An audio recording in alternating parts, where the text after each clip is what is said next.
ಶತಭಿಷ ನೀವು ಹೇಳಿದ್ದನ್ನ ನಿಮ್ಮ ನಾಯಕರುಗಳು ಹೇಳಿದ್ರೆ ಮುಗಿದೋಯ್ತ್ರಿ. He is not proven guilty. ಏನು ತಪ್ಪು ಮಾಡಿದ್ದಾರೆ ಅಂತಾಗಿದೆ. 40 ಲಕ್ಷ ಕೊಟ್ಟಿರ್ಬೋದಪ್ಪ, ಏನೋ ವ್ಯವಹಾರ ಇರಬಹುದು, ಇಲ್ಲ ಅಂತಲ್ಲ. ಇಂತಿಂಥ ಕಾರಣಕ್ಕೆ ನಾನು ಕೊಟ್ಟಿದ್ದೀನಿ ಅಂದ್ರೆ ಮುಗಿದೋಯ್ತು. ಎಕ್ಸ್ಪ್ಲನೇಷನ್ ಕೊಟ್ಟರೆ ಮುಗಿದೋಯ್ತು. ಇಲ್ಲ, ಗೋಲ್ಡ್ ಸ್ಮಗ್ಲಿಂಗ್ಗೆ ಏನು ಸಂಬಂಧ? ಏನು ಸಂಬಂಧ? ಮೊದಲಿಂದನೂ ನಾವು ಅದೇ ಹೇಳ್ತಾ ಇದ್ದೀವಿ. ಈ ಇಡೀ ಇಶ್ಯೂನ ವೈಭವೀಕರಣ ಮಾಡಿರೋಂಥವರು ವಿರೋಧ ಪಕ್ಷದ ನಾಯಕರು. ಡೈರೆಕ್ಟಾಗಿ ಏಕಾಏಕಿ ಯಾವುದೇ ಆಧಾರನೇ ಇಲ್ಲದೆ ಡೈರೆಕ್ಟಾಗಿ ಪರಮೇಶ್ವರ್ ಮೇಲೆ ಬೆರಳು ಮಾಡ್ತಾರಲ್ಲ, ಅದು ತಪ್ಪು ಅಂತ ನಾವು ಹೇಳ್ತಾ ಇದ್ದೀವಿ. ಇವಾಗ ರೇಡ್ ಆಗಿದೆ ಅಂತ ತಕ್ಷಣ ಅವನು ಅಪರಾಧಿ ಅಂತೂ ಅಲ್ಲ. ನೋಡ್ರಿ, 16 ಜಾಗದ ಮೇಲೆ ರೇಡ್ ಆಗಿದೆ. ಒಂದು ನಿಮಿಷ ಹೇಳ್ತೀನಿ ಕೇಳಿ. 16 ಜಾಗದ ಮೇಲೆ ರೇಡ್ ಆಗಿದೆ. ಅದರಲ್ಲಿ 4 ಪರಮೇಶ್ವರ್ ಅವ್ರಿಗೆ ಸೇರಿದ್ದು. ಚರ್ಚೆ ಆಗ್ತಾ ಇರೋದು 4 ಮಾತ್ರ. ಇನ್ನು 12 ಡಿಸ್ಕಷನ್ ಆಗೋದಿಲ್ಲ. ಯಾಕೆ ಹೇಳಿ? ಯಾಕೆಂದರೆ ಅವರು ಈ ರಾಜ್ಯದ ಗೃಹ ಸಚಿವರು ಅನ್ನುವ ಕಾರಣಕ್ಕೆ. ಗೋಲ್ಡ್ ಸ್ಮಗ್ಲಿಂಗು ಪ್ರತಿ ವರ್ಷ ಕ್ವಿಂಟಲ್ ಗಟ್ಟಲೆ ಆಗತ್ರಿ. ಕ್ವಿಂಟಲ್ ಗಟ್ಟಲೆ ಗೋಲ್ಡ್ ಸ್ಮಗ್ಲಿಂಗ್. ರಮ್ಯಾ ರಾವ್ ಯಾಕೆ ಚರ್ಚೆ ಆಯ್ತು ಅಂದ್ರೆ ಆಕೆ ಒಬ್ಬ ಸೆಲೆಬ್ರಿಟಿ ಆಗಿದ್ಲು ಅನ್ನುವ ಕಾರಣಕ್ಕೆ. ವೈಭವೀಕರಣ ಮಾಡ್ತಾ ಇದ್ದೀರಿ, ವೈಭವೀಕರಣ ಮಾಡ್ತಾ ಇದ್ದೀರಿ. ಈಗ ನೀವು ವಿರೋಧ ಪಕ್ಷದಲ್ಲಿದ್ರಲ್ಲ ಶತಭೀಶ್, ನಿಮ್ಮ ಎಂಥ ಕರೆನ್ಸಿ ಅದು? Crypto bitcoin. ನೇರವಾಗಿರ್ತಕ್ಕಂಥ ಆರೋಪವನ್ನು ನೀವು ಯಾರ ಮೇಲೆ ಮಾಡಿದ್ರಿ ಅವಾಗ? ಇವತ್ತು ನಿಮ್ಮ ಸರ್ಕಾರ ಬಂದು 2 ವರ್ಷ ಆಯ್ತು. ಏನು ಅದರಲ್ಲಿ ಏನು ತನಿಖೆ ಮಾಡಿದ್ರೆ? ಇವಾಗ ನಾವು ಯಾರು 2ನೇ ಕೇಸ್ ಹೇಳ್ತೀನಿ, PSI ಸ್ಕ್ಯಾಮ್ನಲ್ಲಿ ನೇರವಾಗಿರ್ತಕ್ಕಂಥ ಆರೋಪವನ್ನು ನೀವು ADGP ಬಂಧನ ಆದಮೇಲೆ ಇಲ್ಲ ಅದರಲ್ಲಿ ಪೊಲಿಟಿಕಲ್ ಹೆಡ್ಸ್ ಇದ್ದಾರೆ ಅಂತ ನಾವು ನಂಬಿದ್ವಿ. ಹೌದು, ಯಾರೋ ಇರ್ಬೋದಲ್ಲಪ್ಪ, ಇಷ್ಟು ದೊಡ್ಡ ಮಟ್ಟದಲ್ಲಿ ಹೆಂಗೆ ಹಗರಣ ನಡೆಯುತ್ತೆ ಅಂತ. 2 ವರ್ಷ ಆಯ್ತಲ್ರಿ, ಏನು ಮಾಡಿದ್ರಿ ನೀವು? ಈಗ ನೀವು ಕುಳಿತುಕೊಂಡು ಪ್ರಶ್ನೆ ಕೇಳ್ಬೋದಾ? ವಿರೋಧ ಪಕ್ಷಗಳು ವೈಭವೀಕರಣ, ವಿರೋಧ ಪಕ್ಷಗಳ ಕೆಲಸ ರೀ ಅದು. ಗೃಹ ಸಚಿವ ಅದಕ್ಕೆ ನಾವು ಸ್ಪಷ್ಟನೆ ಕೊಡ್ತಾ ಇದೀವಿ. ತನಿಖೆ ನಡೀತಾ ಇದೆ, ತನಿಖೆ ನಡೀಲಿ. ಅಲ್ಲಿವರೆಗೂ ನೀವು ಇಮಿಡಿಯೇಟ್ ಆಗಿ ಇವರೇ ಅಪರಾಧಿ ಸ್ಥಾನದಲ್ಲಿ ಕೂರಿಸಿ ಇವ್ರಿಗೆ ಜೈಲಿಗೆ ಕಳಿಸ್ಬಿಡಂತ ಪ್ರಕ್ರಿಯೆ ಇರಬಾರ್ದಲ್ಲ.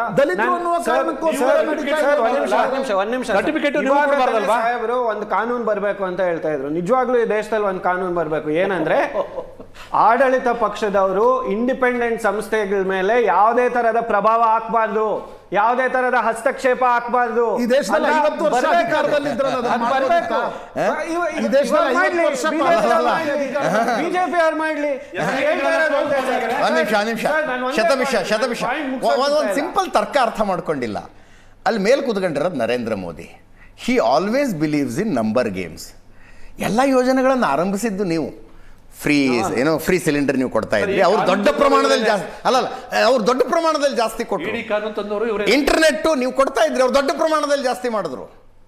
ಮನೆಗಳನ್ನು ನೀವು ಕೊಡ್ತಾ ಇದ್ರಿ, ಅವ್ರು ದೊಡ್ಡ ಪ್ರಮಾಣದಲ್ಲಿ ಹಂಚೋದಕ್ಕೆ ಶುರು ಮಾಡಿದ್ರು. ರೋಡು ಏರ್ಪೋರ್ಟ್ಗಳನ್ನು ನೀವು ಮಾಡ್ತಾ ಇದ್ರಿ, ಅವ್ರು ಜಾಸ್ತಿ ಪ್ರಮಾಣದಲ್ಲಿ ಮಾಡೋದಕ್ಕೆ ಶುರು ಮಾಡಿದ್ರು. ಹಂಗೆ CBI ED IT-ಗಳನ್ನು ನೀವು ಮಿಸ್ಯೂಸ್ ಮಾಡ್ಕೊಳ್ತಾ ಇದ್ರಿ, ಅವ್ರು ದೊಡ್ಡ ಪ್ರಮಾಣದಲ್ಲಿ ಮಾಡ್ಕೊತಿದ್ದಾರೆ ಅಷ್ಟೇ. ಅಟ್ಲೀಸ್ಟ್ ಒಪ್ಕೊಂಡ್ರೆ ಅವ್ರು ದೊಡ್ಡ ಪ್ರಮಾಣದಲ್ಲಿ ದುರುಪಯೋಗ ಮಾಡ್ಕೊಳ್ತಾ ಇದ್ದಾರೆ. ED CBI ದೊಡ್ಡ ಪಟ್ಟಿನೇ ಕೊಡ್ತೀನಿ ಈಗ. ಅದು ಜನಕ್ಕೆ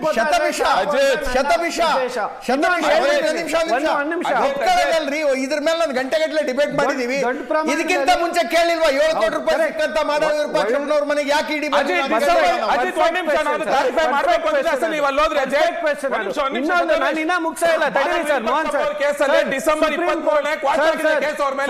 ಹೈಕೋರ್ಟ್ ಅಲ್ಲಿ ದಯವಿಟ್ಟು ನೋಡಿ ಅದನ್ನ ನೀವು ಗೊತ್ತಿದ್ರೆ ಹೈಕೋರ್ಟ್ ಸುಪ್ರೀಂ ಕೋರ್ಟ್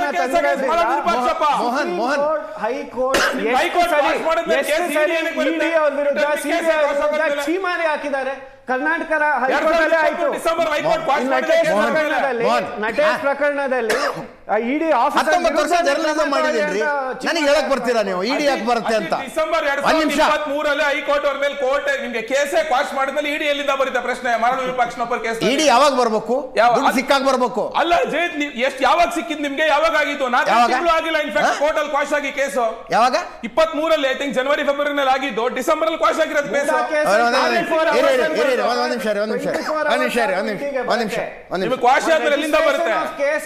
ವಾಲ್ಮೀಕಿ ಹಗರಣದಲ್ಲಿ ED ಯಾವಾಗ ಬಂತು?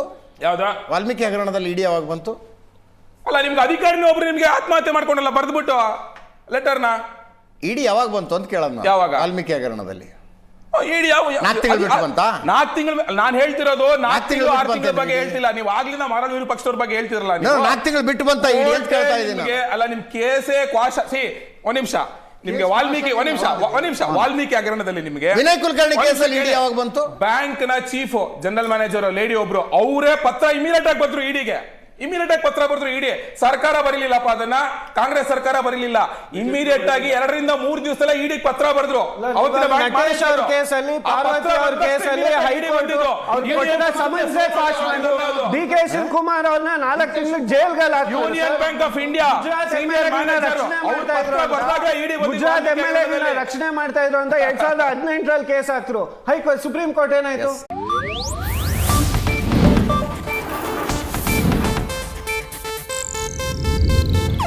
ಇದು ಏಷ್ಯಾನೆಟ್ ನ್ಯೂಸ್ ನೆಟ್ವರ್ಕ್ ಪ್ರಸ್ತುತಿ.